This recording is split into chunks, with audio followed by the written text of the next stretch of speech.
Hey everyone, this week we're going to be doing some foggy woodland photography and I'm going to be reviewing the TTArtisan 56mm 1.8 Z lens.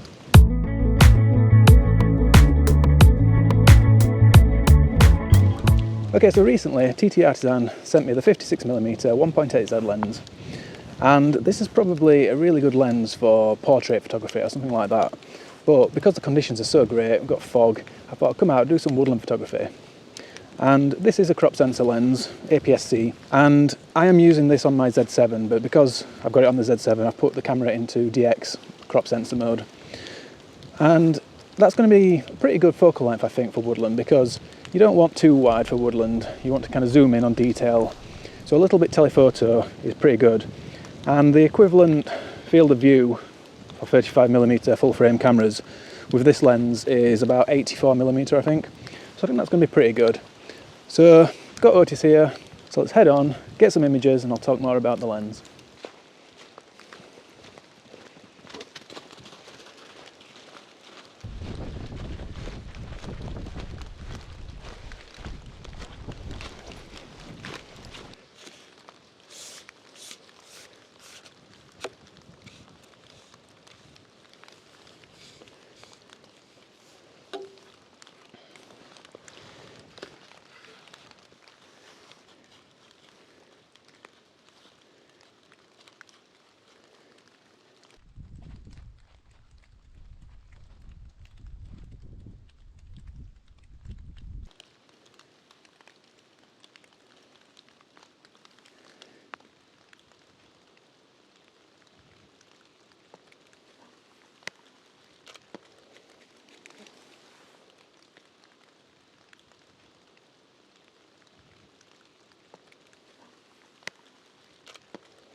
So in terms of construction, this is an all-metal lens made of aviation-grade aluminium. It does feel fairly light, probably not as light as maybe a plastic lens, but I do like the metal ones. It gives a premium feel, a bit like the old vintage lenses. It's got a big rotating dial, plenty of area to grip there, and you can use that for manual focus. There are no buttons on the side, so no stabilisation or focus limiting or anything like that. It's quite simple, as you'd expect for a lens in this price bracket, but it does feel fairly well made. It does come with this hood, so you've got a kind of square opening on the end. It's going to shield the lens well from rain and sunlight and damage probably, so it's quite a nice lens hood. And the other really cool thing is that the cap that goes onto the other end of the lens has a built-in dock. I don't know if you've ever bought a dock for a lens. I know Sigma do one, for example. But that'll set you back, I don't know, anywhere between 30 and 60 pounds here in the UK. And you get this for free with the lens, so you can use that on the lens, plug in a USB, you can do firmware updates and things like that. I think that's a really good feature. So yeah, good for TTArtisan and for integrating that into the rear lens cap. It's pretty short, it's not going to stick out very far from the end of your camera. This is on my Z7, I can probably get that in a really small bag. In terms of glass, you've got 10 elements in there in 9 groups. And it will take 52mm filters. So let's crack on, get some more images.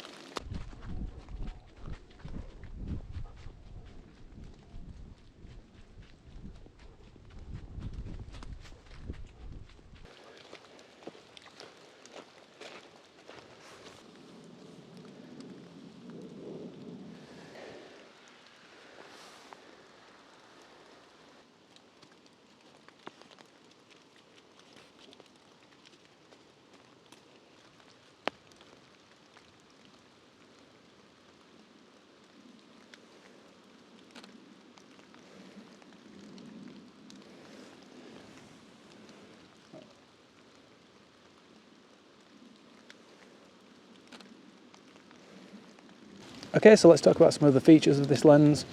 Obviously it's got that wide 1.8 maximum aperture, that's going to be great, like I said, for portraits or low light photography.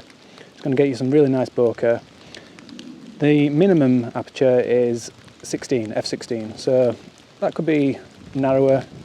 I'd like that to be a little bit narrower, but you know, it's typical for this kind of lens and the focal length, so we're not going to complain too much about that. The minimum focusing distance is 0.5 metre. That's not too bad. You're going to get some really nice bokeh with that wide aperture anyway.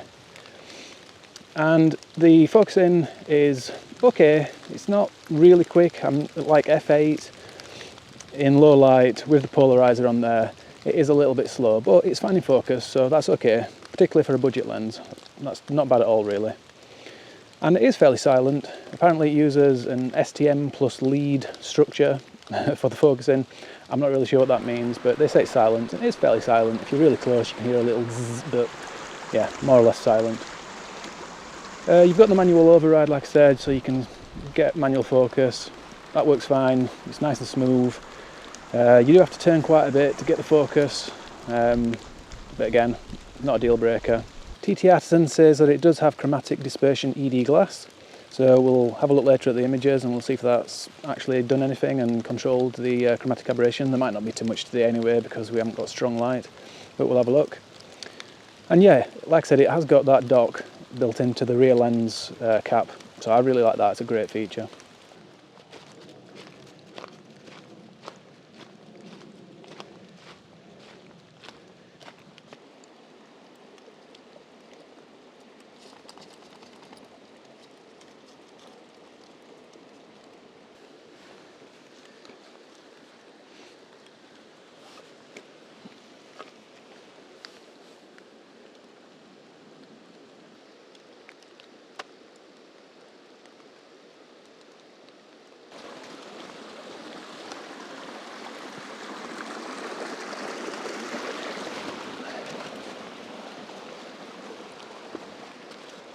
Stay.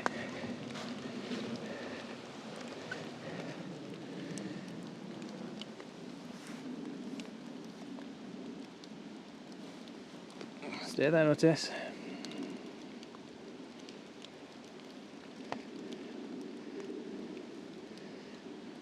Otis? Otis, what have I got, mate? What have I got? Oh no, you're supposed to stay there. You're supposed to stay there. Back up here. Back up here. Right, come here. Come here. Right, come here. Sit. Sit. Good boy. Stay. Stay. Stay. Good boy. Stay. Otis. Stay. Stay. Stay.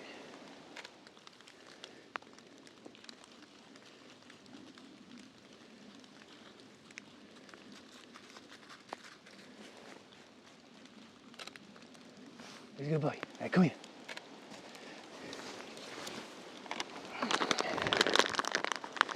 Just come here. Hey, come here. Hey, do a spin. Yes, good boy.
Okay, so I've got plenty of images now. I'm going to head home.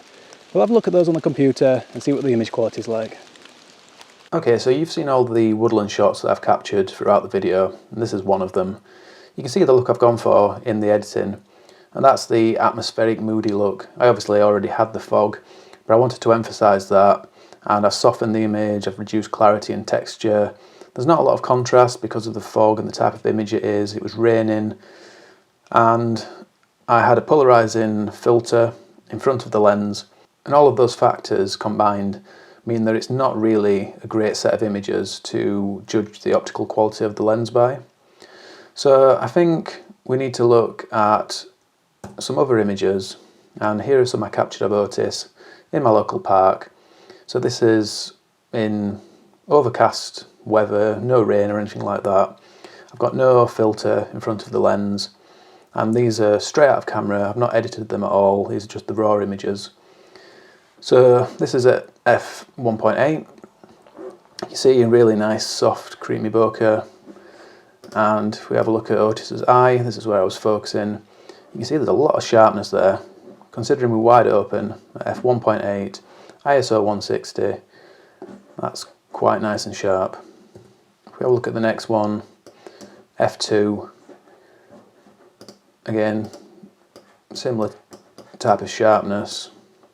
It's maybe a little bit of camera shake, very slight camera shake on this one, so it's not quite as sharp. But let's have a look at f2.5. Yeah, similar.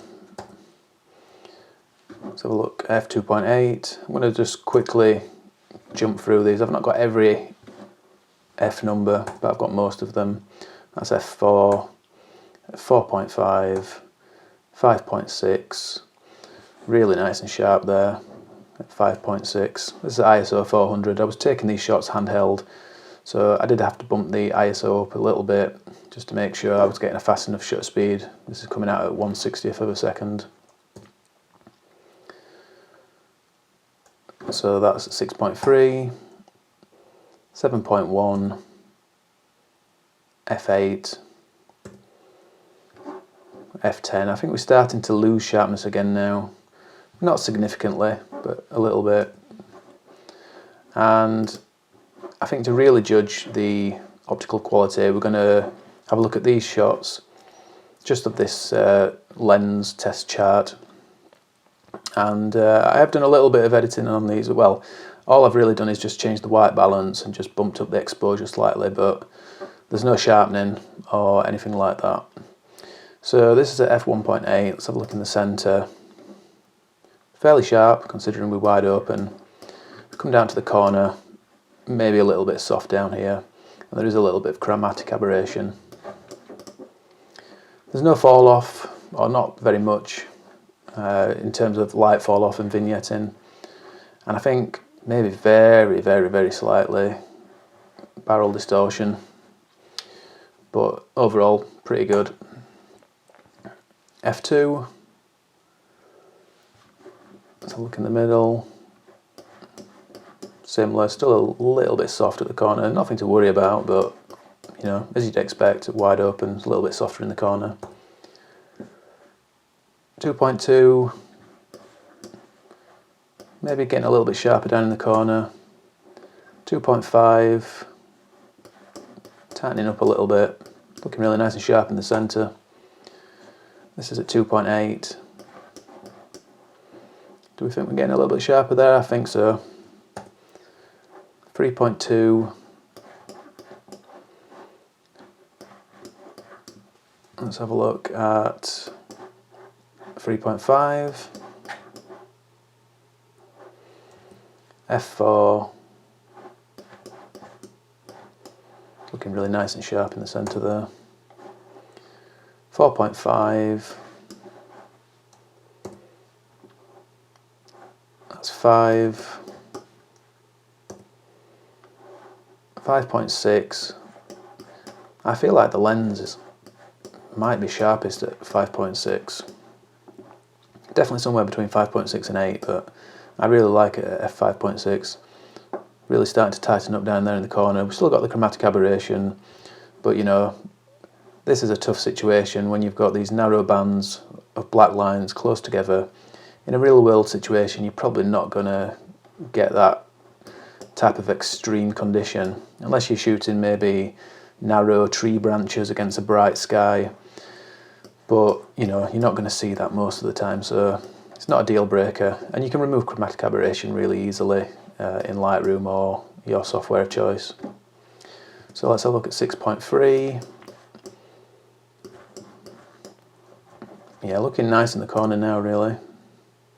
7.1.